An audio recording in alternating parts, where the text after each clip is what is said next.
Gonna be a bit of a geeky topic today. I say that as if the topics aren't often geeky, but this one's like really geeky. So strap in, friends, because it's show and tell Saturday. Android. One of the reasons that I like Android very much, and I've always liked it, is because of the amount of customization you can do. I'm a big fan of customization. Case in point. And Android allows you to do that with the various widgets and home screens and things that you can get, and the tinkering you can do within the operating system itself.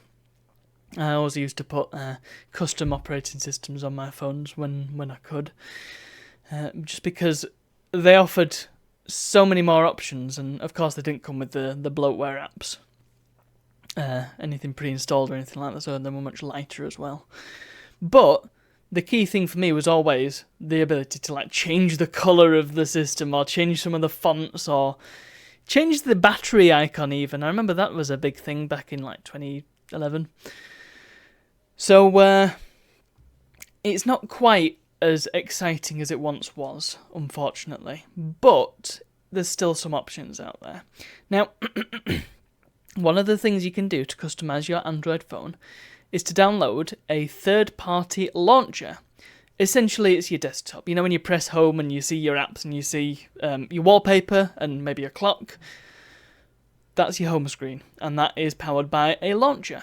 Now, the default one on Android is fine. It's got better over time, but it's still kind of basic. The one I used for so many years, I think I bought it in 2012, in fact, probably even earlier than that, was Nova Launcher. Is fantastic. It's everything you want out of a launcher, and I loved it, and I used it for so many years. Before that, I used a thing called Launcher Pro, if anybody's old enough to remember that. And Nova Launcher was the next big thing, and it was fantastic. And I paid for the Prime upgrade, which had a few more options, but it was mainly to support the developer. Yeah, it was great. Except I found out that recently it got bought out by an advertising company, and that goes against everything I stand for. So, as much as I love it, I can't in good conscience keep using it. And maybe that's a failing on my part, but, I have principles, dang it. So, I've been looking for alternatives, and I found one that I really, really like. Now, Nova Launcher let you customise to the nth degree, but it was very, how can I put it, very traditional. And the one I've downloaded, whose name I cannot pronounce, but I'm going to put it on the screen, I think it's, well, I can only guess it's Kvaitso. Kvaitso? I don't know. Sounds Swedish. Or Kvitsitso, maybe? Who knows? Anyway, I downloaded it, and, well, it does things a little differently. I'm going to attempt to show you. Look, here's Poppy. So, you can see there's a clock, and, well, it's a clock. There's not a whole lot you can actually do with your home screen as it stands, but when you swipe up, you get this. Come on, phone, there we go. You get to change everything that's here. So that's pretty damn good, and I like it because you've kind of got everything at a glance then, and it's within reach. So at the moment, I've got it set up to have my most recent, or I think it's my most used apps. So I've only just downloaded this, so it's not exactly got my most used apps at the moment, but, it's getting there, I suppose. And then below that, I've got media controls, so right now it's got the last song that I played on Spotify on my phone. And then I've got this very nice weather app. I actually went out and found a nice looking weather widget that I could put there. That's geometric weather, and it looks cute. Doesn't seem terribly accurate given that it's been raining all day and it seemed to think it was going to be sunny all day, but hey, it looks nice, so that's the key thing. And if I do the other direction, then I get all my apps, and I just press something. Brilliant. Yes, I get all my apps.